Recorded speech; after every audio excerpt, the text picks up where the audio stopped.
अब पिछली कक्षाओं में प्रत्यक्ष प्रमाण समाप्त हुआ था। हमने प्रत्यक्ष प्रमाण के भेद जाने, उसके कारण के बारे में जाना, प्रत्यक्ष प्रमाण का जो लक्षण किया गया उस पर हमने पूरा विचार किया,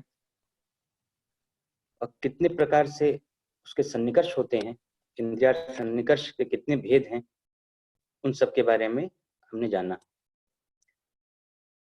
अब बात कर रहे हैं प्रमाण की, जो न्याय दर्शन का प्रथम पदार्थ है। उस प्रथम पदार्थ जो प्रमाण है, उसमें प्रत्यक्ष प्रमाण निरूपणानंतरम इदानीम अनुमान निरूपणम आरभते। अनुमान प्रमाण का निरूपण अब किया जा रहा है। प्रत्यक्ष प्रमाण की समाप्ति के बाद अब अनुमान प्रमाण का निरूपण किया जा रहा है। अब ये जानना बड़ा आवश्यक है,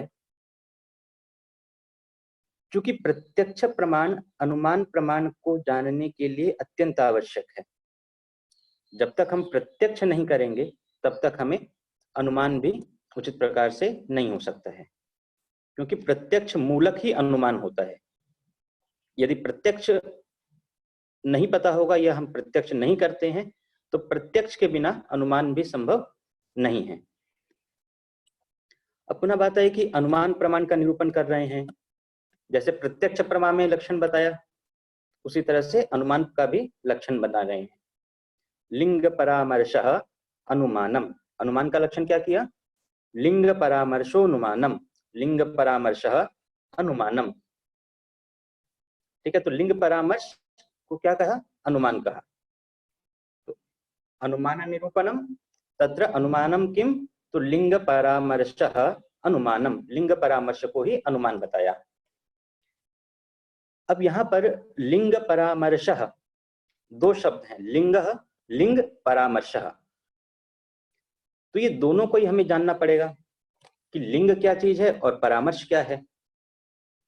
तो लिंग परामर्शः अनुमानम, लिंग परामर्श जो होता है उसी को क्या कहेंगे? यह अनुमान है।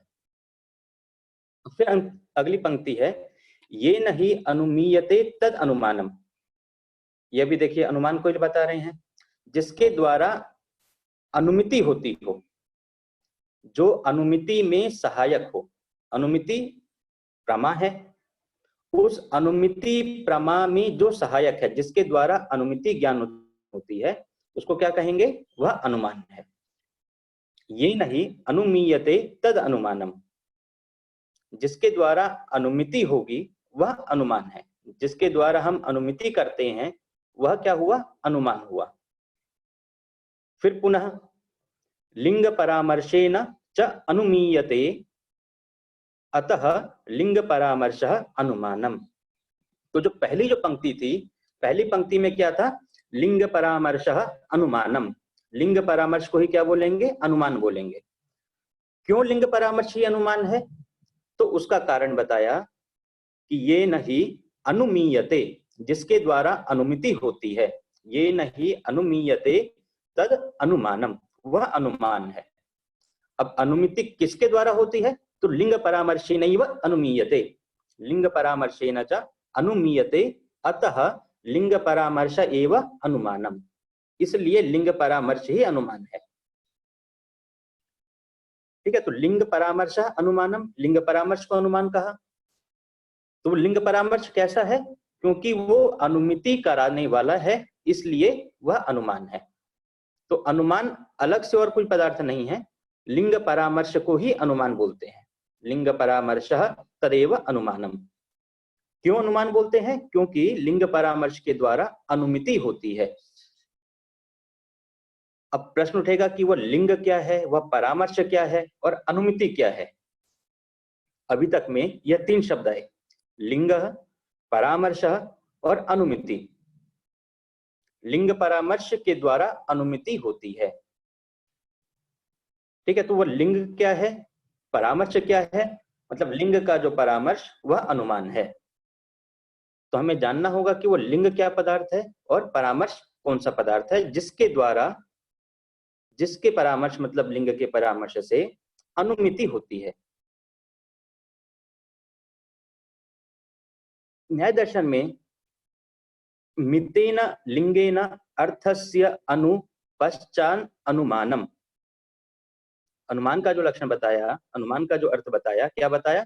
मितेन लिंगेन, लिंग के द्वारा, अर्थस्य, अनु, अनु अर्थात पश्चात, पश्चात, मानम, अनुमानम, जिसके द्वारा, जिसमें लिंग के द्वारा पश्चात में, बाद में जिसका ज्ञान होता है उसको अनुमान बोलते हैं।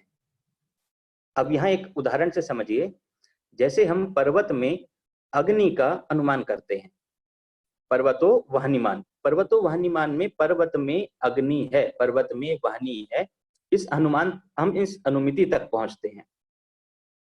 लेकिन वो अनुमिति तक कैसे पहुंचेंगे? तो वो हमें पहुंचाने वाला होगा लिंग। वो पहुंचाने वाला कौन होगा? लिंग।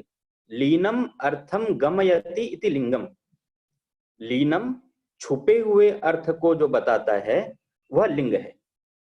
तो पर्वत पे हमें अग्नि का, पर्वत पे हमें धूम का प्रत्यक्ष हो रहा है, पर्वत पे हमें धूम का प्रत्यक्ष हो रहा है। प्रत्यक्ष किसका है? धूम का। तो वो धूम एक छुपे हुए अर्थ को, जिसका हमें प्रत्यक्ष नहीं हो रहा है, किसका प्रत्यक्ष नहीं हो रहा है? तो अग्नि का। हम किसको प्रत्यक्ष कर रहे हैं? धूम को प्रत्यक्ष कर रहे हैं, और अग्नि का प्रत्यक्ष नहीं कर रहे हैं। हमें ज्ञान क्या चाहिए? पर्वत पे अग्नि है कि नहीं, ये किसी को संदेह हुआ, क्या देख करके? लिंग देख करके। लिंग क्या है यहाँ पे? धूम है।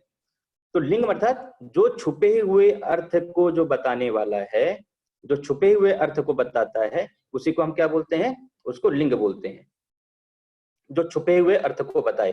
तो अग्नि में जब हम अग्नि का अनुमिति करते हैं, अग्नि का अनुमान करना है हमें कि पर्वत पे वह्नि है या नहीं, तो हमने एक छुपा हुआ अर्थ देखा, वहां पे धूम को देखा, और हम धूम को देख करके हमें एक ज्ञान उत्पन्न हुआ। दूसरा, हमने उस धूम को इससे पहले कई बार देखा है, और हमने यह देखा है कि जहां जहां धुआं होता है वहां वहां अग्नि होती है। यत्र यत्र धूमः तत्र तत्र वह्नि। हमने ऐसा सहचर्य नियम बनाया। कब बनाया? जब हमने उसको बारंबार उसका प्रत्यक्ष किया। धूम और अग्नि का प्रत्यक्ष हमने बार बार किया, तब हमने बाद में जाकर के हमने एक जगह पे पर्वत पर, हमने पर्वत पे हमने किसका प्रत्यक्ष किया? धूम का प्रत्यक्ष किया। और तब हमें वो स्मरण हुआ कि जहां जहां पर धुआं होगा वहां वहां पे अग्नि होगी। क्यों? क्योंकि हमने एक उसकी व्याप्ति बनाई है। व्याप्ति अर्थात उसमें हमने सहचर्य एक नियम बनाया है, नियम बनाया है कि जहां जहां पर धूम रहेगा वहां वहां पे अग्नि होती है। ऐसी एक व्याप्ति का हमें ज्ञान हुआ, और तदनंतरम उस व्याप्ति के ज्ञान से हमें पुनः एक और एक ज्ञान उत्पन्न होगा। और वह ज्ञान क्या होगा? जब हम धूम को देखेंगे पुनः, आपने पहले धूम का कहां प्रत्यक्ष किया? आपने धूम का प्रत्यक्ष महानस में, इधर उधर कहीं भी देखा, जहां पे आपने बार बार देखा कि नीचे धूम भी है, धूम और अग्नि एक साथ में रहती है, जहां जहां पे धूम है वहां वहां पर अग्नि है। आपने इसका बारंबार कई जगह पे प्रत्यक्ष किया, और वह बार बार प्रत्यक्ष करने के बाद फिर आपको दोबारा वहां पे ज्ञान हुआ, जब आपने पर्वत पे किसको देखा? लिंग को देखा, धूम को देखा, आपको पुनः उसका ज्ञान हुआ। और फिर पुनः वहां पे क्या हुआ? परामर्श हुआ, उस लिंग का परामर्श हुआ। आपने पहले व्याप्ति का ज्ञान किया, व्याप्ति सहचर्य नियम का ज्ञान किया, सहचर्य नियम के बाद आपने धूम को पर्वत पर प्रत्यक्ष किया, आपको उसका ज्ञान हुआ कि धूमवान पर्वतः, पर्वतः धूमवान, यह ज्ञान हुआ। अब उस ज्ञान से, चूंकि जहां जहां धुआं रहता है वहां वहां पे अग्नि भी होगी, यह आपको ज्ञान पहले हो गया।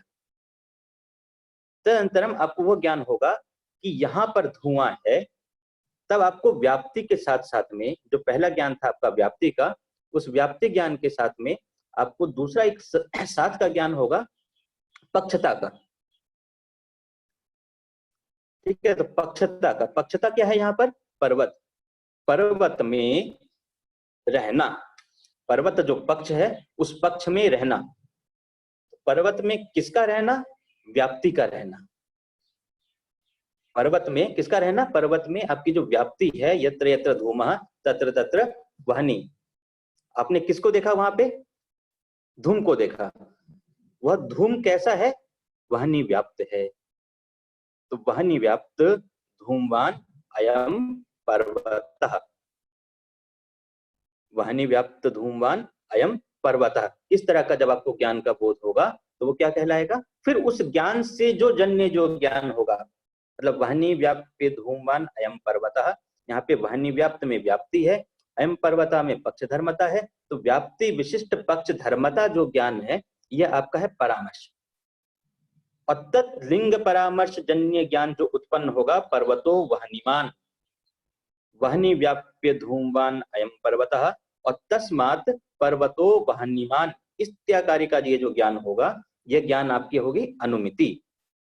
तो अनुमिति फल है, लिंग परामर्श करण है, जिसके द्वारा वह पर्वतो वह्निमान, यह ज्ञान जिसके द्वारा हो रहा है, यह ज्ञान जिसके द्वारा उत्पन्न हो रहा है, अर्थात जो उसका करण है, वह करण क्या है? लिंग परामर्श। इसलिए अनुमिति का करण कौन होगा? अनुमान होगा। और वह अनुमान क्या है? लिंग परामर्श अनुमानम, अर्थात वो अनुमान जो है लिंग परामर्श ही है। लिंग परामर्श अनुमानम येन हि अनुमीयते तद अनुमानम, जिसके द्वारा अनुमिति होती है वह अनुमान है। किसके द्वारा अनुमिति होती है? तो लिंग परामर्श के द्वारा ही अनुमिति होती है। तो लिंग परामर्श एवं अनुमानम, लिंग परामर्शेन च अनुमीयते अतः लिंग परामर्श अनुमानम। वह भी कैसा है? तच्च धूमादि ज्ञानम, धूमादि ज्ञानम, जो धूमादि का जो ज्ञान है, धूम क्या है यहाँ पे? लिंग है। ठीक है, तो धूमादि ज्ञानम अनुमितिम प्रति करणत्वम, धूमादि का जो ज्ञान है वो अनुमिति के प्रति, अनुमिति क्या है? पर्वतो वह्निमान, पर्वतो, पर्वत में अग्नि है, यह आपकी अनुमिति है। इस अनुमिति के प्रति जो आपके कई सारे कारण समुदाय हैं, उन कारण समुदायों में जो उसका कारण, जो असाधारण कारण है, वो असाधारण कारण क्या है? लिंग परामर्श। वो असाधारण कारण क्या है? लिंग परामर्श। किसके द्वारा हो रहा है? धूम के ज्ञान से। आपको जो धूम का प्रत्यक्ष हुआ, आपको जो धूम का प्रत्यक्ष हुआ, उस धूम के प्रत्यक्ष से जो ज्ञान उत्पन्न हुआ, वो ज्ञान क्या हुआ? अनुमिति। आपको प्रथमम धूम का ज्ञान हुआ और तदनंतर आपको बाद में चल करके क्या ज्ञान होता है? पर्वतो वह्निमान। यदि धूम का ज्ञान नहीं होगा तो आपको पर्वत में अग्नि का ज्ञान भी कदापि संभव नहीं है। तो पर्वत में आपको धूम का प्रत्यक्ष किया, उस धूम के प्रत्यक्ष के बाद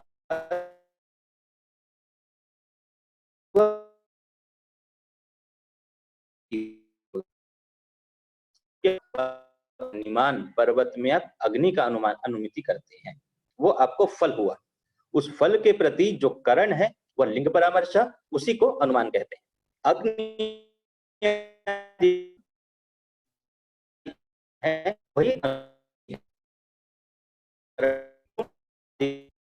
और उसका जो करण है वह किसका ज्ञान है? धूम का ज्ञान। आपने धूम का प्रत्यक्ष किया और आपको जो ज्ञान हुआ पर्वतः धूमवान, पर्वतः धूमवान इत्यादि का जो प्रत्यक्ष हुआ, यह जो ज्ञान हुआ, यह ज्ञान करण है। किसके प्रति करण है? यह ज्ञान आपका करण है अनुमिति के प्रति। किसकी अनुमिति कर रहे हैं? अग्नि की अनुमिति करेंगे कि वहां पे वह्नि का ज्ञान हो रहा है, ये वह्नि का ज्ञान वहां पे आपकी अनुमिति है। उस अनुमिति के प्रति जो करण है, करण क्या है? अनुमान, वो धूम आदि का ज्ञान है। लिंग परामर्श धूम आदि ज्ञानम, धूम आदि का जो ज्ञान हो रहा है आदि से, वह्नि व्याप्य धूमवान अयम पर्वतः, धूमवान पर्वतः, वहां जो ज्ञान हो रहा है आपको कैसा हो रहा है? धूमवान पर्वतः। वो धूम कैसी है? तो वह्नि व्याप्य धूमवान, वो जो धूम है वह्नि व्याप्य धूमवान अयम पर्वतः। तो मुख्य रूप से आपको धूम का ज्ञान हो रहा है और धूम में रहने वाली व्याप्ति का ज्ञान हो रहा है कि जहां जहां पे धूम रहेगा वहां वहां पे अग्नि भी होगी। तो यत्र यत्र धूमः तत्र तत्र वह्नि, इत्यादि का ये जो ज्ञान हुआ, वहनि व्याप्य धूमवान अयम पर्वतः, इस परामर्श के द्वारा ही वहां पे आपको अग्नि का ज्ञान संभव होगा। तो लिंग परामर्श ये आपका करण हुआ, और उस करण का जो फल है वो फल क्या हुआ? अनुमिति। पर्वतो वहनिमान, यह आपकी अनुमिति है। पर्वत पे अग्नि आदि का जो ज्ञान होना है वह आपको अनुमिति फल है, और जिसके द्वारा वह अनुमिति हो रही है, जिसके द्वारा हो रही है अर्थात वह करण है, और वह करण अनुमान कहलाएगा। अब प्रश्न आता है कि लिंग पद दिया वहां पे, लिंग पद का क्या अर्थ है? किम पुनर्लिंगम कश्च तस्य परामर्शः, आपने प्रथम लक्षण बना दिया लिंग परामर्श अनुमानम। अब वह लिंग परामर्श अनुमानम में अब वह लिंग क्या है और वह किसका परामर्श, जो परामर्श है किस चीज का परामर्श, कैसा परामर्श करना है? तो वहां बताया उच्यते व्याप्ति बलेन अर्थगमकम लिंगम, व्याप्ति बलेन अर्थगमकम लिंगम, अर्थ अर्थात पदार्थ, जो छुपा हुआ अर्थ है वो अर्थ है, जो लीन अर्थ है, जो छुपा हुआ अर्थ है। जैसे यहाँ पे वहनी, हम वहनी का प्रत्यक्ष नहीं कर पाते हैं, हम प्रत्यक्ष किसका करते हैं? धूम का। तो हमें धूम का ज्ञान होता है, उस धूम के ज्ञान से व्याप्ति बलेन अर्थगमकम, अर्थगमकम वहनी अर्थगमकम, जो छुपा हुआ जो अर्थ है उसको गमक, गम धातु का प्रयोग यहाँ पे जानने अर्थ में, गम्यते जानना। तो जिसके द्वारा छुपे हुए अर्थ को जाना जाता है, और कैसे जाना जाता है? व्याप्ति बलेना, व्याप्ति के बल से, व्याप्ति के साथ में। तो लिंग कैसा होना चाहिए? व्याप्ति के साथ वाला लिंग होना चाहिए, और वह छुपे हुए अर्थ को बताने वाला होना चाहिए। तो जैसे यहाँ पर धूम है, यह धूम पद, ये जो धूम अर्थ है, ये धूम अर्थ जो छुपा हुआ अर्थ है अग्नि अर्थ, उस अग्नि अर्थ को बताने वाला है। कैसे बताने वाला है? तो क्योंकि व्याप्ति है वहां पर, आपने बार बार प्रत्यक्ष किया है कि जहां जहां धूम और अग्नि का आपने संयोग को, सहचर्य नियम जो है उसको आपने बारंबार प्रत्यक्ष उसका किया है, आपको उसका ज्ञान हुआ है, उसमें व्याप्ति का ज्ञान हुआ है कि जहां जहां धूम होगा वहां वहां पे अग्नि भी होगी। ऐसा आपने बार बार उसका प्रत्यक्ष किया, प्रत्यक्ष करने पे आपको उसका ज्ञान हुआ कि ये व्याप्ति है। अब यहाँ पे यदि इसको पलट दिया जाए, यत्र यत्र धूमः तत्र तत्र वहनी को हम यदि चेंज कर दें, रेसिप्रोकल कर दें, यत्र यत्र वहनी तत्र तत्र धूमः, यत्र यत्र वहनी तत्र तत्र धूमः, यहां भी आपने सहचर्य नियम का कई बार आपने प्रत्यक्ष किया। जहां जहां अग्नि है वहां वहां पे धूम है, इसका आपने बारंबार प्रत्यक्ष किया, तथापि इस प्रत्यक्ष करने पर भी यहाँ पे व्याप्ति बल नहीं है, क्योंकि इसकी व्याप्ति नहीं होगी। क्योंकि ऐसी जगह हमें प्रत्यक्ष होती है, ऐसी जगह भी दिखती है जहां पर अग्नि है किंतु धूम नहीं है।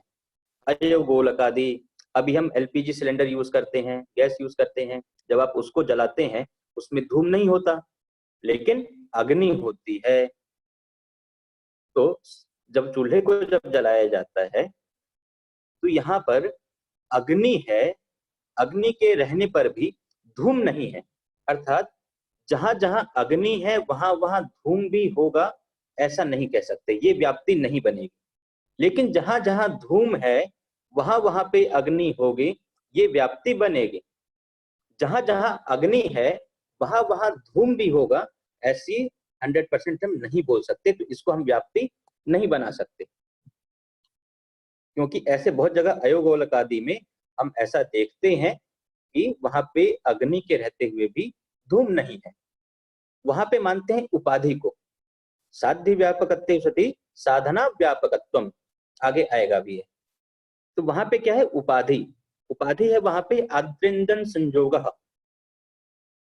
तो जो धूम है, धूम के प्रति कारण अग्नि नहीं है, अग्नि के कारण धूम नहीं है। धूम किसके कारण है? आद्र ईंधन संयोग के कारण। जो ईंधन का जो प्रयोग कर रहे हैं वो थोड़ा गीला है, लकड़ी वकड़ी थोड़ी सी गीली रहती है, तो उससे धुआं निकलता है, उसमें जो जलीय तत्व रहेगा उस आद्रेंदन संयोग के कारण धुआं होगा। जो ईंधन जो प्रयोग कर रहे हैं आप वो धुएं का कारक है, ना कि अग्नि कारक है। जैसे हम एलपीजी गैस का प्रयोग करते हैं जलाने के लिए, उसमें धुआं नहीं होता क्योंकि उसका ईंधन इस तरह का है, वो धुआं उत्पन्न नहीं करेगा। तो वो अग्नि से धूम उत्पन्न नहीं हो रहा है। धूम कैसे हो रहा है? आद्रेंदन संजोग के कारण।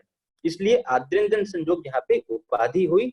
तो यत्र यत्र वह्नि तत्र तत्र धूमः, इस तरह से व्याप्ति नहीं बनेगी, यद्यपि हम इसका बार बार प्रत्यक्ष करते हैं तथापि।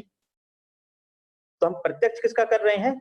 जहां जहां पे धूम है वहां वहां पर अग्नि है, यह मानते हैं। जहां जहां हम प्रत्यक्ष कर रहे हैं कि जहां जहां धूम है वहां वहां पे अग्नि है, वहां पे हमने व्याप्ति का ग्रहण किया।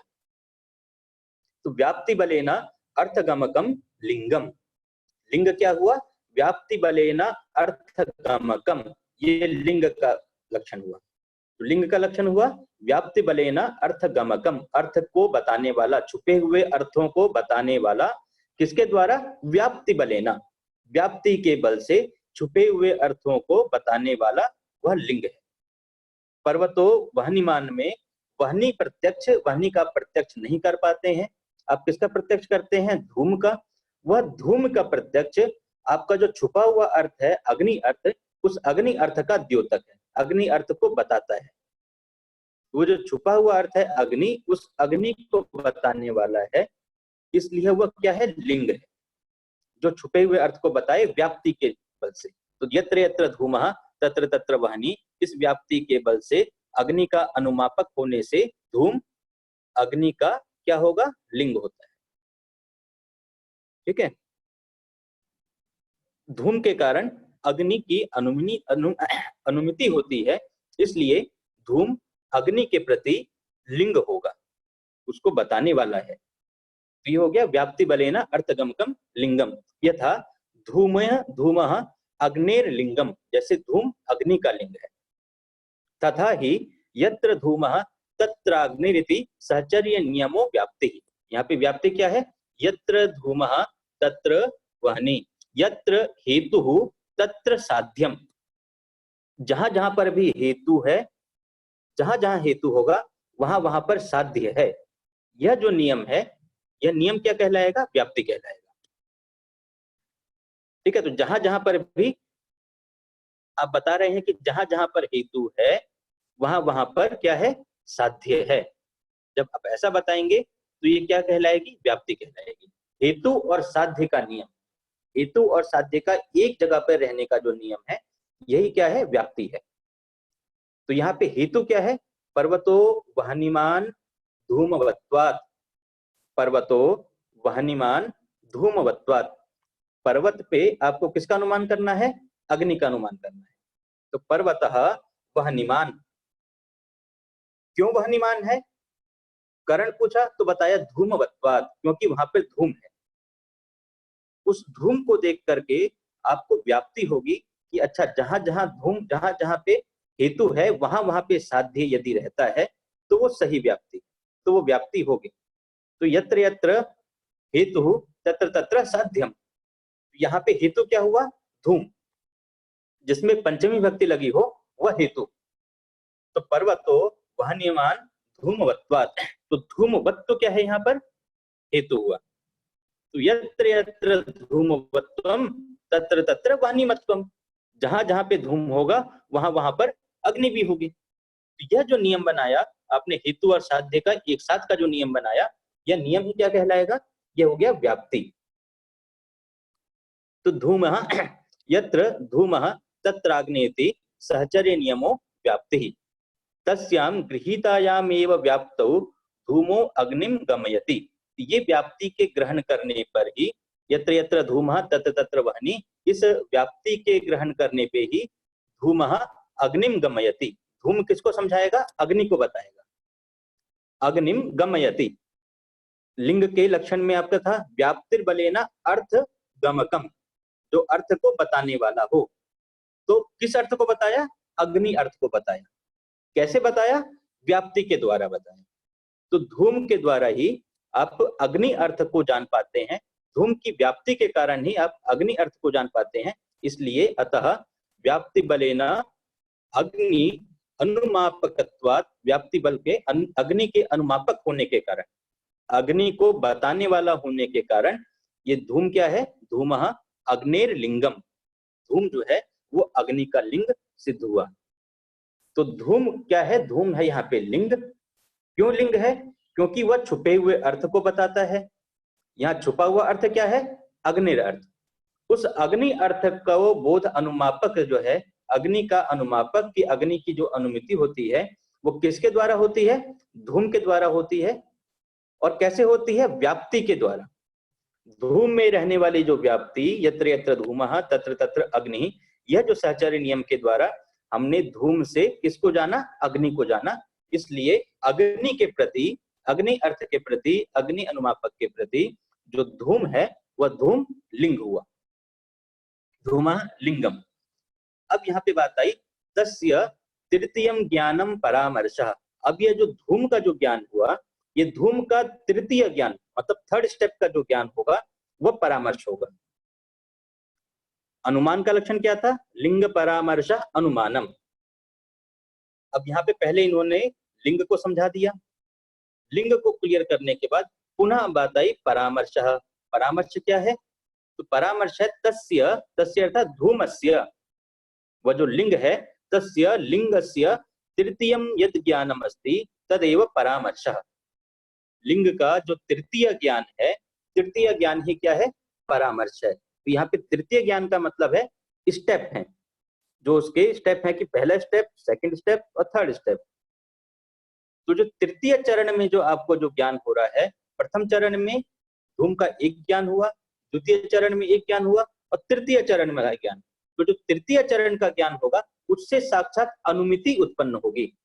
जो तृतीय चरण का जो ज्ञान है वो तृतीय चरण का ज्ञान साक्षात अनुमिति का जनक होगा, अर्थात कारण होगा। उसी ज्ञान से, तृतीय ज्ञान से ही साक्षात अनुमिति होगी, इसलिए उसको लिंग परामर्शः को कारण माना और वही अनुमान कहा। प्रमा का जो करण है वह क्या है, अनुमान है। तो यहाँ पे करण क्या है, लिंग परामर्श करणम।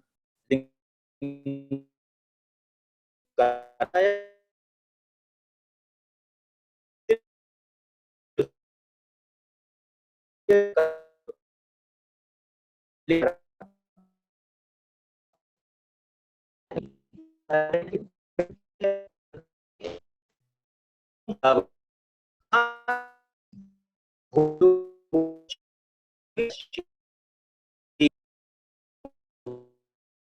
शादी में आपने क्या देखा है कि धूम को बार बार अग्नि के साथ में देखा है, ठीक है। महान साधु भूयो भूयो धूमम पश्यन वहनिम पश्यति। धूम को देखते हुए आप अग्नि को भी देखते हैं कि धूम भी है और अग्नि भी है। आपने बार बार उसका प्रत्यक्ष किया।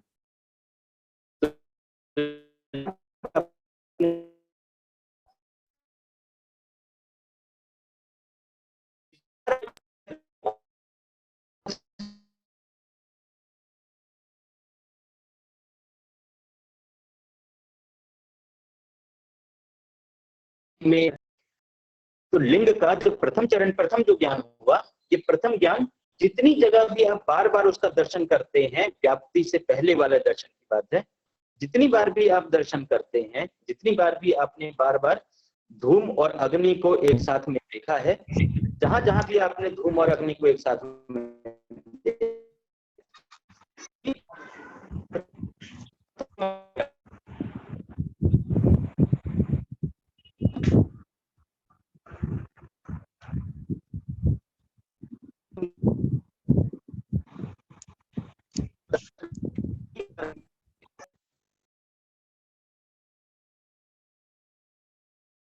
अब जितनी बार भी उसका प्रत्यक्ष करते हैं, वो बार सभी प्रत्यक्ष किसमें आएगा, वो आपकी फर्स्ट कैटेगरी में होगा। एक सेकेंड होल्ड रखिएगा।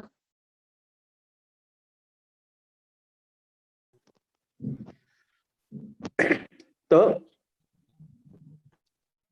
धूम का हमें ज्ञान होना, मतलब लिंग का ज्ञान होना, और उसका जो तृतीय ज्ञान है वो तृतीय चरण का जो ज्ञान होगा वह परामर्श कहलाएगा।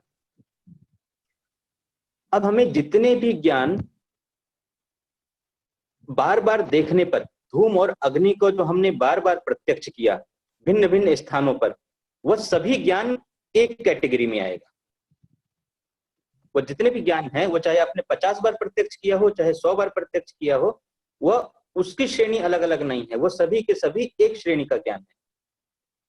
वो हुआ प्रथमम तावत महानसादौ भूयो भूयो धूमं पश्यन् वह्निं पश्यति तेन भूयो दर्शनेन धूमाग्नेयोः स्वाभाविकं संबंधम अवधारयति। तो बार बार प्रत्यक्ष करने से क्या होता है कि धूम और अग्नि का आपस में स्वाभाविक संबंध है। धूम और अग्नि का आपस में स्वाभाविक संबंध है, ऐसा ज्ञान होता है। यत्र धूमः तत्राग्निः इति। तो जब ये ज्ञान हुआ आपको, यत्र धूमः तत्राग्निः ज्ञान, ये ज्ञान कब होगा? जब उसका प्रत्यक्ष बहुत बार किए हैं। जब उसका प्रत्यक्ष हमने क्या किया? बार बार उसका प्रत्यक्ष किया। तो जितनी बार भी उसका स्वाभाविक जो हम दर्शन करते हैं, किसका? धूम और अग्नि का। यह धूम और अग्नि के बार बार प्रत्यक्ष करने पर हमें यह बोध होता है कि इन दोनों का आपस में स्वाभाविक संबंध है, और स्वाभाविक संबंध जो है वही व्याप्ति है। वहां पे व्याप्ति का निश्चय होता है कि यत्र यत्र धूमः तत्र तत्र अग्नि। इस व्याप्ति का वहां पे आपको निश्चय हो जाता है। तो यत्र यत्र धूमः तत्र तत्र अग्नि, इस व्याप्ति का निश्चय हुआ। और उसके बाद उस व्याप्ति के साथ में आपने क्या देखा? परामर्श को देखा। परामर्श कैसा? तो जो व्याप्ति है, ये व्याप्ति कहाँ रहती है? कहाँ रही? यत्र यत्र धूमः तत्र तत्र अग्नि। आपने प्रत्यक्ष किसका किया? धूम का प्रत्यक्ष किया। तो पहली बार जो आपने प्रत्यक्ष किया, बार बार आपने महानसादि में या किसी स्थान पे धूम और अग्नि का प्रत्यक्ष किया, ये आपकी एक कैटेगरी, फर्स्ट कैटेगरी का ज्ञान हुआ। पुनः जब पर्वत पर धूम का प्रत्यक्ष किया, जब पर्वत पे धूम का प्रत्यक्ष किया, तो वो क्या हुआ? आपका द्वितीय ज्ञान हुआ। जब आपने घर में, बाहर में, कहीं आंगन में कुछ रात में जलाते हैं, सर्दियों में लकड़ी जला करके सामने आग सेंकते हैं, तो वहां जो हम प्रत्यक्ष कर रहे हैं कि धूम और अग्नि का एक साथ में जो प्रत्यक्ष कर रहे हैं कि स्वाभाविक जो उनका बोध है, स्वाभाविक संबंध है, वह स्वाभाविक संबंध वह प्रथम श्रेणी हुआ। इसके बाद आप प्रत्यक्ष करते हैं उस धूम को पर्वत पर। तो जब धूम को पर्वत पर प्रत्यक्ष करते हैं, यह आपका हुआ द्वितीय श्रेणी, द्वितीय ज्ञान। और वह ज्ञान जब परामर्श के साथ होता है, परामर्श के साथ वहनी व्याप्य धूमांश्च अयम पर्वतः, वहां पे भी धूमांश्च अयम पर्वतः, धूम का ही ज्ञान हो रहा है, लेकिन धूम का ज्ञान थर्ड श्रेणी तक चला गया, तृतीय ज्ञान हुआ। वहनी व्याप्य धूमांश्च अयम पर्वतः, वहनी प्रकारक पक्ष धर्मता ज्ञान हुआ, व्याप्ति प्रकारक पक्ष धर्मता। क्योंकि प्रथम श्रेणी में जो ज्ञान था, प्रथम श्रेणी में ज्ञान आपको हुआ था व्याप्ति का, यत्र यत्र धूमः तत्र तत्र अग्नि, इसका ज्ञान हुआ। द्वितीय श्रेणी में जो आपका पक्ष है, पक्ष हुआ जहां पे साध्य का संदेह हो। ठीक है, तीन चीज होती है, एक होता है पक्ष, एक होता है सपक्ष, और एक होता है विपक्ष। पक्ष का लक्षण है संदिग्ध साध्यवान, जहां पे साध्य का संदेह हो। जो आप सिद्ध कर रहे हैं, क्या सिद्ध कर रहे हैं? यहाँ पे पर्वत में अग्नि है कि नहीं, सिद्ध किसको करना है? अग्नि को सिद्ध करना है कि पर्वत में अग्नि है, पर्वतो वह्निमान, यह सिद्ध करना है। तो हमारा साध्य हुआ वह्नि। पर्वत में सिद्ध किसको करना है? वह्नि को सिद्ध करना है। सिद्ध करने से पहले, अनुमिति से पहले हमें क्या था? वहां पे संदेह था। संदेह था तभी हम अनुमान करेंगे। यदि वहां पे निश्चयात्मक ज्ञान हो जाए कि अग्नि है, या निश्चयात्मक ज्ञान हो जाए कि अग्नि नहीं है, दोनों इस स्थिति में हमें अनुमान करने की आवश्यकता नहीं है। यदि वहां पे संदेह होगा कि वहां पे अग्नि है या नहीं है, तभी हम वहां पे अनुमान के लिए हमारी प्रवृत्ति होगी। यदि वहां पे साध्य का संदेह होगा, तभी जाकर के हमें हमें अनुमिति में प्रवृत्ति होगी कि हम अनुमान करें, तो वह जो प्रवृत्ति है क्यों है? क्योंकि वहां पे साध्य का संदेह है। जिस जगह पे, जिस स्थान पे साध्य का संदेह होगा उसको कहेंगे पक्ष। तो वहनी का संदेह हुआ कहां पर? पर्वत में। तो पर्वत में वहनी का संदेह होने के कारण वह क्या बना? वह बना पक्ष। इसी प्रकार निश्चित साध्यवान सपक्ष, जहां पे साध्य का निश्चय हो जाए कि यहां पे साध्य है, जैसे पर्वतो वहनिमान धूमवत्वात् में साध्य क्या हुआ? पर्वतो वहनिमान धूमवत्वात् में साध्य हुआ आपकी वहनी।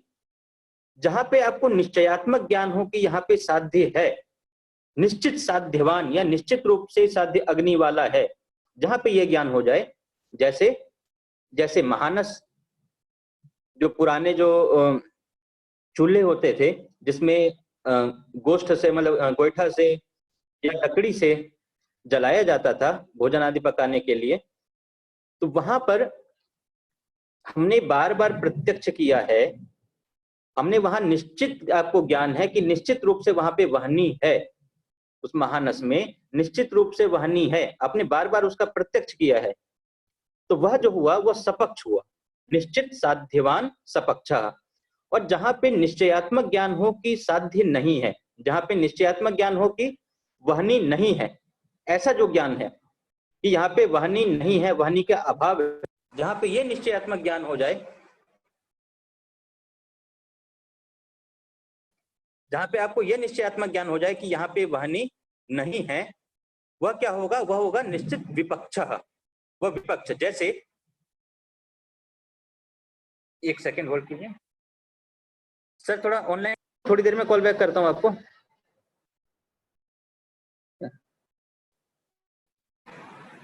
जहां पे आपको निश्चयात्मक ज्ञान हो जाए कि वहनी नहीं है, जैसे पर्वत में आपने किसका अनुमान कर रहे हैं? वहनी का। साध्य क्या हुआ? वहनी।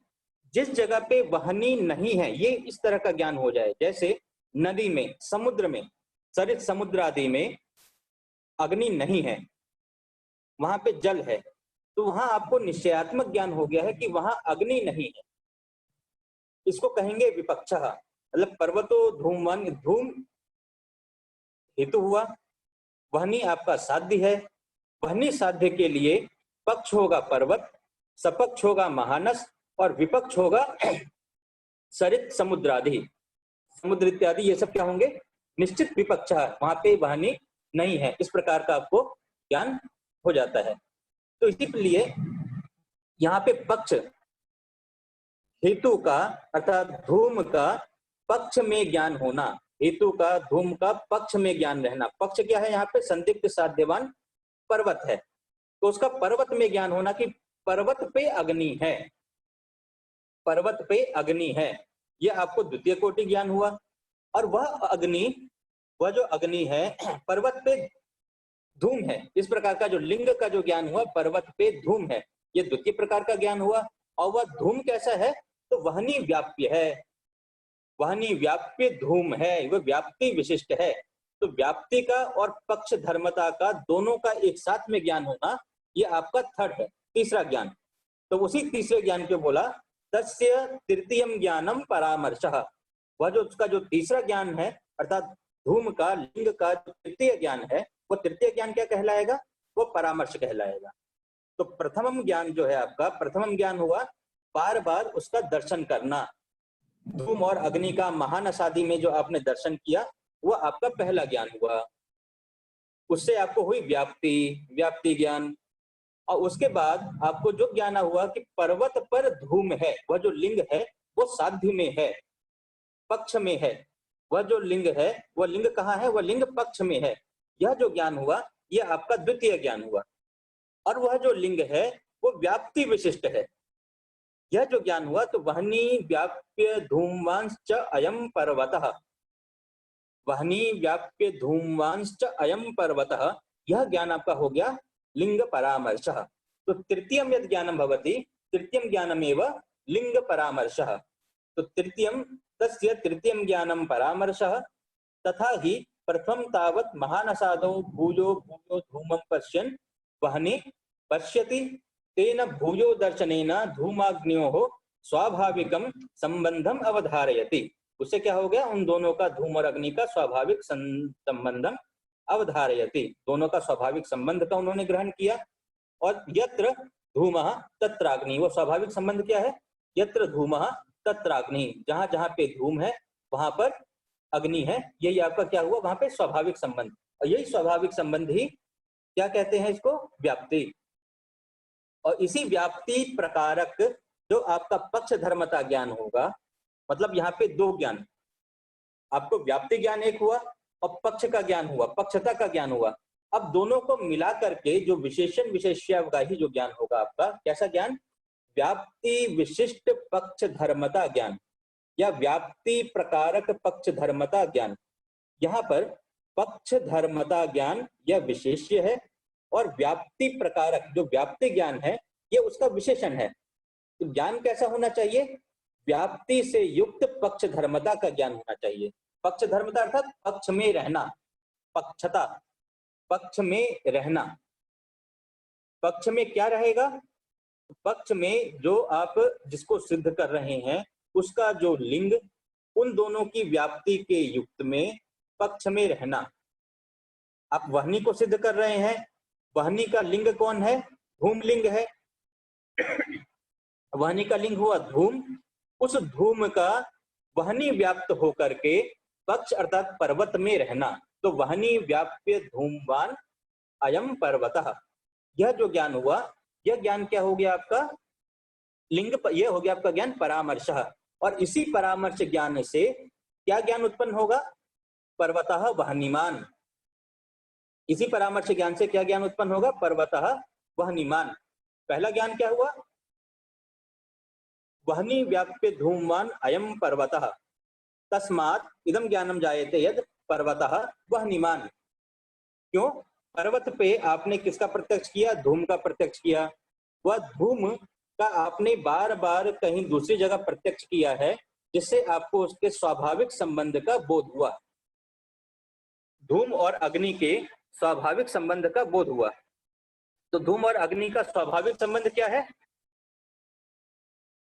धूम और अग्नि एक साथ में रहते हैं, यत्र यत्र धूमः तत्र तत्र अग्नि, ये उन दोनों का स्वाभाविक संबंध हुआ।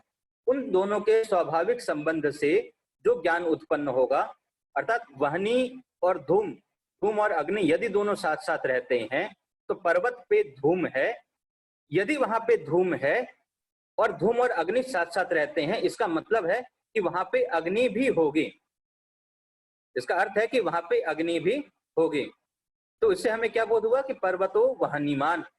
लेकिन पर्वतो वहनीमान यह जो अनुमिति है, इस अनुमिति से जस्ट पहले, जो ठीक पहले जो ज्ञान था, वो ज्ञान क्या था, वहनी व्याप्य धूमवान अयम पर्वतः, वहनी व्याप्य धूमवान अयम पर्वतः।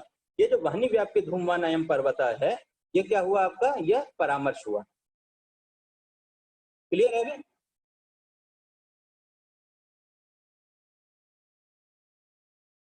क्लियर हो रहा है? कुछ प्रश्न यहाँ तक, कोई जिज्ञासा हो?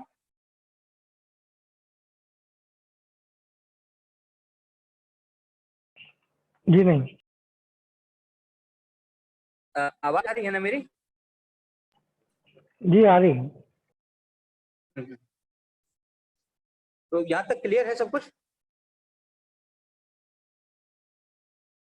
अब यहाँ पे प्रश्न उठता है कि स्वाभाविक संबंध जो आपने लिया है, स्वाभाविक संबंध तो व्याप्ति है। तो जिस प्रकार से धूम और अग्नि का स्वाभाविक संबंध है, जहां जहां धूम रहेगा वहां वहां पे अग्नि रहेगी। यह जिस प्रकार से स्वाभाविक संबंध है, जिस प्रकार से धूम और अग्नि का साथ रहना, ये आपस में स्वाभाविक संबंध है। क्या अग्नि और धूम का भी स्वाभाविक संबंध है? तो कहे नहीं, अग्नि और धूम का स्वाभाविक संबंध नहीं है। यद्यपि हम उसका बोध करते हैं, प्रत्यक्ष करते हैं, हम बार बार देखते हैं कि जहां जहां पे अग्नि है वहां वहां धूम है, यह हम बार बार देखते हैं। तथापि बार बार देखने पर भी इनका यह स्वाभाविक संबंध नहीं है। धूम और अग्नि का स्वाभाविक संबंध है, अग्नि और धूम का स्वाभाविक संबंध नहीं है। जहां जहां धूम है यत्र धूमः तत्र अग्नि, ये स्वाभाविक है, लेकिन यत्र अग्नि तत्र धूमः ये स्वाभाविक नहीं है। स्वाभाविक नहीं होने के कारण ये सहचर्य नियम इसमें नहीं बनेगा। तो यहाँ पे स्वाभाविक क्या है? धूम किसके कारण उत्पन्न हो रहा है? अपने ईंधन के कारण, आद्रिंधन संयोग के कारण धूम की उत्पत्ति होती है। धूम जो होता है वो आद्रिंधन संयोग है। तो यहाँ पे उपाधि कही जाएगी। वैसे यहाँ पे आपके पुस्तक में दूसरा लक्षण एक दिया है, दूसरा उदाहरण दिया है उपाधि का। यद्यपि यत्र यत्र मैत्रितनयत्वं तत्र तत्र श्यामत्वमपि भूयो दर्शनम समानम अवगम्यते। यत्र यत्र मैत्रितनयत्वं तत्र तत्र श्यामत्वम। मैत्री नाम के कोई स्त्री है, उसका जो पुत्र है वो क्या हो रहा है? बार बार वो श्याम है, वो श्याम रूप का है। ठीक है, उसका जो कलर है वो थोड़ा श्याम है। तो बोले कि मैत्री तनयत्व उसमें कारण है। मैत्री यत्र यत्र मैत्री तनयत्वम तत्र तत्र श्यामत्वम। जो जो मैत्री का पुत्र होगा वो सभी क्या होगा? श्याम होगा। तो उन्होंने बताया कि मैत्री तनयत्व को उसका कारण मान लिया। तो मैत्री तनयत्व और श्यामत्व में क्या बता रहे हैं कि स्वाभाविक संबंध होना चाहिए, क्योंकि हमने बार बार देखा है उसके 2 पुत्र, 3 पुत्र, 4 पुत्र हुए, चारों के चारों श्याम रूप के हुए, श्याम कलर के हुए। तो हमने ये बार बार देखा है। जैसे धूम और अग्नि को भी हमने बार बार देखा है कि धूम और अग्नि दोनों साथ साथ रहते हैं। तो जैसे धूम और अग्नि साथ साथ हैं, वैसे ही धूम, अग्नि और धूम भी साथ साथ हैं। जब हमने प्रत्यक्ष किया तो हमने धूम को अलग और वहनी को अलग मान के तो प्रत्यक्ष नहीं किया। जो हमने प्रत्यक्ष किया वह धूम और अग्नि दोनों का एक साथ में प्रत्यक्ष किया। तो जिस प्रकार से धूम और अग्नि का साथ साथ में संबंध है, उसी प्रकार से अग्नि और धूम का भी साथ साथ में संबंध है।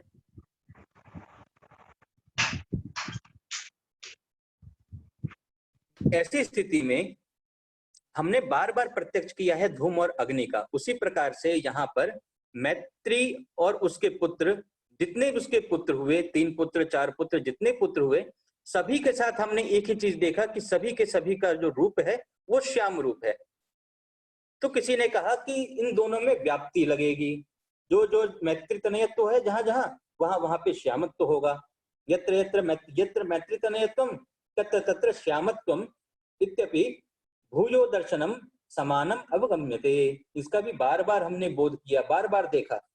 जो जो मैत्री तनयत्व है वो सभी क्या है? श्यामत्व है। तथापि मैत्री तनयत्वम श्यामत्वयोः स्वाभाविक संबंध नहीं है।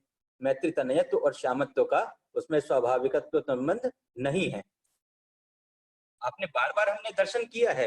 वैसे ही अग्नि और धूम का हमने बार बार एक जगह पे दर्शन किया है, लेकिन उसमें स्वाभाविक संबंध नहीं है। क्यों? क्योंकि उसमें उपाधि है। यहाँ पे भी उपाधि है। वो उपाधि क्या है? वो बता रहे हैं कि मैत्री तनयत्व होने के कारण उसका रूप श्याम नहीं हो रहा है। वो जो श्याम रूप है वो श्याम रूप हो रहा है शाकाद्यन्न परिणामस्य। उसमें शाकादि अन्न का परिणाम, परिणति है।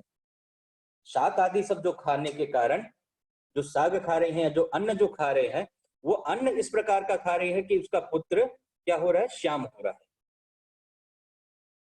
ठीक है, तो उसकी परिणति, उसका जो किसके कारण है? वो उपाधि के कारण। उपाधि यहाँ पे क्या है? मैत्री तनयत्व के कारण उसका रूप श्याम नहीं है, बल्कि शाक आदि के आहार के कारण, शाक आदि व्यवहार आहार के कारण, क्योंकि जो उसका आहार है वो जो शाक आदि अन्न का जो परिग्रहण कर रही है, उस अन्न के परिग्रहण के कारण उसका रूप श्याम है। अतः ये यहाँ पे उपाधि होगी, ये उपाधि है। तो यत्र यत्र श्यामत्वम, यत्र यत्र मैत्रितनयत्वम तत्र तत्र श्यामत्वम, यह कहना उचित नहीं होगा। किस प्रकार से? जिस प्रकार से यत्र यत्र वहनित्वम तत्र तत्र धूमत्वम, यह कहना उचित नहीं होगा। इसी प्रकार से यत्र यत्र मैत्रितनयत्वम तत्र तत्र श्यामत्वम, यह कहना भी उचित नहीं होगा। जिस प्रकार वहनी और धूम में स्वाभाविक संबंध नहीं है, उसी प्रकार मैत्रितनयत्व और श्यामत्व में स्वाभाविक संबंध नहीं है। जिस प्रकार उस धूम के प्रति वहनी की कारणता नहीं है, अपितु वो उसमें उपाधि है। उपाधि क्या है? आद्रेंदन संजोगः, आद्रेंदन संजोग के कारण वह धूम है। उसी प्रकार यहाँ श्यामत्व में मैत्रितनयत्व की कारणता ना होकर के कारणता किसकी है? शाकादि अन्न के परिहार की, शाकादि अन्न का जो आहार का जो ग्रहण कर रहे हैं उसके कारण उसमें श्यामत्व रूप की उत्पत्ति हो रही है, श्यामत्व रूप आ रहा है। तो मैत्रितनयत्व तो इसमें कारणता नहीं रह करके यहाँ पे ये उपाधि कहलाएगी। उपाधि का लक्षण आप नोट कर लीजिए। साध्य व्यापकत्वे सति साधना व्यापकत्वम, साध्य व्यापकत्वे सति साधना अव्यापकत्वम, साध्य का व्यापक हो और साधन का अव्यापक हो, साध्य का व्यापक हो और साधन का अव्यापक हो। व्यापकत्वम नाम अधिक देशवृत्तित्वम, व्याप्यत्वम नाम अल्प देशवृत्तित्वम। व्यापक कौन है? जो ज्यादा जगह पे रहता है, जो अधिक देशवृत्तित्वम, व्यापकत्वम, और व्याप्यत्वम नाम अल्प देशवृत्तित्वम, जो कम जगह पे रहता हो। अर्थात साध्य का व्यापक होना चाहिए, साध्य से ज्यादा जगह पे रहे, और साधन का अव्यापक होना चाहिए, साधना अव्यापकत्वम।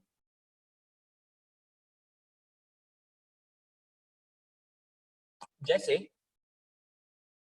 आपने पर्वत पे धूम को देख करके अग्नि का अनुमान किया, इसी केस को अगर यदि हम बदल देते हैं, पर्वतो धूमवान वहने, यदि हम ऐसा बोलते हैं, पर्वतो धूमवान वहने, पर्वत में धूम है क्योंकि वहां पर अग्नि है। तो यदि हम अग्नि को लिंग बना दें, हमने क्या किया? अग्नि को हमने लिंग बना दिया और साध्य किसको बनाया? धूम को। अग्नि को लिंग बनाया और साध्य बनाया धूम को। इस स्थिति में यह अनुमिति नहीं हो पाएगी। क्यों नहीं हो पाएगी? क्योंकि जो आपने साधन बनाया है, जो साधन किसको बनाया है? साधन आपने बनाया अग्नि को, और साध्य किसको बनाया? धूम को। उन साध्य और हेतु में, साध्य और साधन में यदि हम आद्रेंदन संजोग को देखें, तो जो आद्रेंदन संजोग है वो साध्य का मतलब अर्थात धूम का व्यापकत्व है। जहां जहां आद्रेंदन संजोग होगा, यत्र यत्र आद्रेंदन संजोगः तत्र तत्र धूमवत्वम, जहां जहां पे आद्रेंदन संजोग होगा वहां वहां पर धूम होगा। और साधन का अव्यापक है, क्योंकि अयोगोलक आदि में वहनी रहती है, वहां पे आद्रेंदन संजोग नहीं रहता है। एलपीजी सिलेंडर जब हम जलाते हैं वहां पे अग्नि है लेकिन आद्रेंदन संजोग नहीं है, अर्थात साधन का अव्यापक हुआ। साधन जहां जहां है सभी जगह पे उपाधि नहीं है, लेकिन साध्य जहां जहां है वहां सभी जगह पे उपाधि है। ठीक है, जहां जहां पे साध्य है उन सभी जगह पे यत्र यत्र साध्यम तत्र तत्र उपाधि। ठीक है, जहां जहां पे धूम होगा वहां सभी जगह पे क्या होगा? जहां जहां आद्रेंदन संजोग होगा वहां वहां पर साध्य होगा, धूम होगा। लेकिन जहां जहां पे वहनी है उन सभी जगह पर उपाधि आद्रेंदन संजोग नहीं है। तो धूम के प्रति आद्रेंदन संजोग वो कारण है। वैसे यहाँ पे श्यामत्व के प्रति, श्यामत्व जो है वो शाक आदि अन्न के भोजन करने से हो रहा है, ना कि वो मैत्री तनयत्व है इसलिए उसमें श्यामत्व है, ऐसा नहीं है। शाक आदि अन्न का जो परिग्रहण कर रहे हैं उस ग्रहण के कारण वह शाकादि अन्न में, शाकादि अन्न के भोजन करने के कारण उस बच्चे में श्यामत्व रूप आ रहा है। तथा ही श्यामत्वे मैत्रितनयत्वम न प्रयोजकम किंतु शाकादि अन्न परिणति भेद एवं प्रयोजकः। क्लियर हुआ? तो शाक श्यामत्व में जो श्याम रूप है वह श्याम रूप में मैत्रितनयत्व यह प्रयोजक नहीं है। मैत्रितनयत्व होने के कारण उसमें श्यामत्व नहीं आ रहा है, किंतु किसके कारण आ रहा है? शाकाद्यन्न परिणति भेद एवं प्रयोजकः। शाकादि अन्न की परिणति के कारण ही उसमें श्यामत्व रूप है। प्रयोजकश्च उपाधिरित्युच्यते। तो इसका जो प्रयोजक होता है इसी को उपाधि बोलते हैं। तो ये जो उपाधि है, उपाधि का लक्षण हुआ साध्य व्यापकत्वे सति साधना अव्यापकत्वम। अब यहाँ पे बोल रहे हैं फिर से, न च धूमाग्नियोः संबंधे कश्चित् उपाधिरस्ति। यदि बोलते हैं धूमाग्नि के संबंध में कोई उपाधि रहेगा, तो अस्ति चेत, यदि धूम और अग्नि का संबंध मानते हैं तो धूम और अग्नि के संबंध में कोई उपाधि है। यत्र यत्र धूमः तत्र तत्र अग्नि, यहाँ तो आवश्यकता नहीं, तो व्याप्ति बन रही है। लेकिन यत्र यत्र वह्नि तत्र तत्र धूमः, यदि हम ऐसा बोलेंगे तो अयोगोलकादि में धूम नहीं है लेकिन अग्नि है। यत्र यत्र वह्नि तत्र तत्र धूमः, यदि ऐसा बोलते हैं तो ऐसा घटित नहीं हो पाया। अर्थात इसमें कहीं ना कहीं हमसे चूक हो रही है, कुछ ना कुछ हमसे गलती हो रही है। जिसको हम प्रयोजक बना रहे हैं, जो प्रयोज्य है, प्रयोज्य प्रयोजक भाव जो बना रहे हैं, वो यहाँ पे घटित नहीं हो रहा है। उसको घटित करने के लिए हमें क्या देखना पड़ेगा? उपाधि देखना होगा, कोई उपाधि है। तो वह जो उपाधि है, योग्य अयोग्यो व अयोग्यस्तु शंकितुम अशक्यत्वात् योग्यस्य च अनुपलभ्यमानत्वात्। अब इसमें आपको उपाधि देखना पड़ेगा कि कैसे उपाधि है, कौन किसके प्रति योग्य है, कौन अयोग्य है। यत्र यत्र धूमः तत्र तत्र वह्नि, यह जो है यह तो योग्य है। यत्र यत्र धूमः तत्र तत्र वह्नि, जो जहाँ जहाँ धूम है वहां वहां पे अग्नि है। जैसे महानस है, गोष्ठ है, इत्यादि जितनी भी जगह पे आप देखते हैं, सब जगह आपने देखा है कि जहां जहां पे धूम है वहां अग्नि अवश्य है। लेकिन ऐसे बहुत जगह है जहां आप ये देखते हैं कि अग्नि नहीं है, मतलब अग्नि है लेकिन धूम जो हेतु है वह नहीं है। तो यत्र यत्र वह्नि तत्र तत्र धूमः, यदि आप ऐसा मानेंगे तो वहां पे अयोगोलक आदि में आप यह पाते हैं कि वहां पे अग्नि है, अग्नि के होते हुए भी धूम नहीं है, तो यह व्याप्ति संभव नहीं है। तो जहां पे व्याप्ति नहीं बनती है वहां पे आप क्या करते हैं? उपाधि मानते हैं, उपाधि को लेकर के आते हैं। वहां उपाधि की आवश्यकता होती है और वही उपाधि के कारण वो उपाधि, जैसे यत्र यत्र वह्नि तत्र तत्र धूमः, यह सही नहीं हुआ। अब यहाँ पे धूम के प्रति वह्नि की कारणता नहीं है। यह सिद्ध कब होगा? जब आप बताएंगे कि यत्र यत्र धूमः मतलब कुत्र कुत्र धूमः, तो बताएंगे यत्र यत्र आद्रिंदन संयोगः तत्र तत्र धूमः, यत्र आद्रिंदन संयोगः तत्र धूमः। तो धूम के प्रति आद्रिंदन संयोग जो है उसको उपाधि माना जाएगा। धूम के प्रति आद्रिंदन संयोग को क्या माना जाएगा? उपाधि माना जाएगा। यहाँ तक में कुछ समस्या हो, कुछ प्रश्न हो?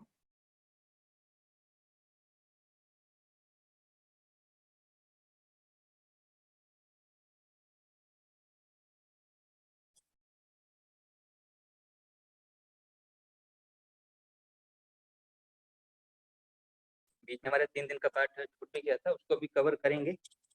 ठीक है, अभी तक में कोई भी प्रश्न, किसी का कोई जिज्ञासा हो?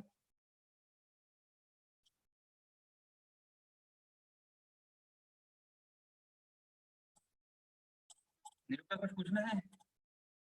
विश्वजीत? सर उपाधि का थोड़ा क्लियर होते तो।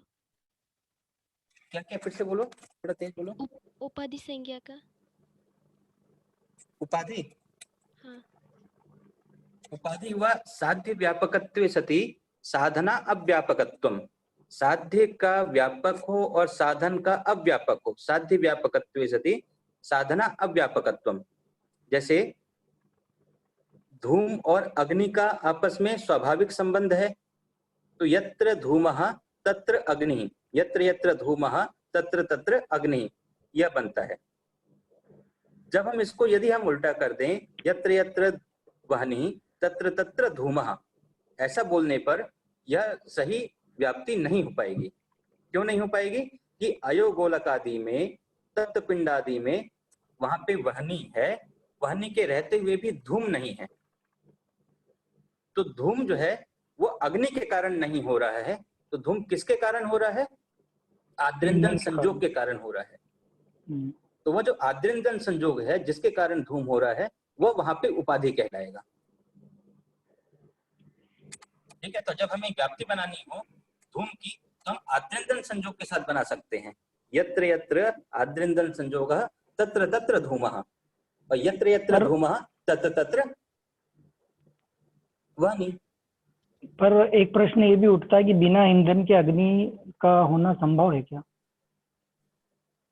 नहीं नहीं, उसमें अग्नि होने पर, अग्नि के साथ संयोग होने पर, संयोग है ना वहां पर, जी जब, क्योंकि बिना ईंधन के तो अग्नि भी नहीं होगी, अग्नि को जलने जी के लिए भी तो कुछ तो चाहिए।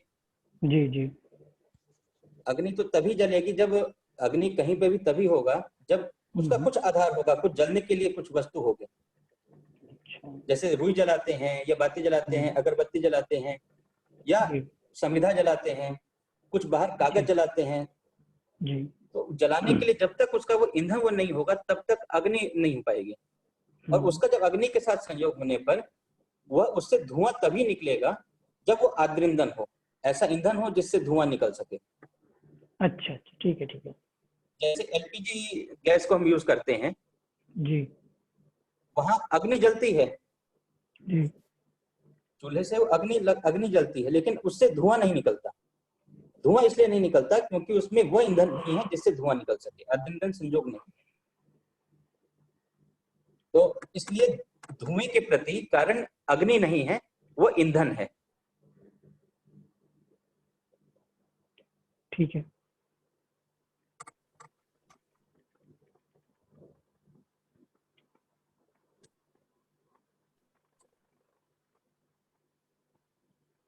प्रश्न हो, कोई जिज्ञासा हो?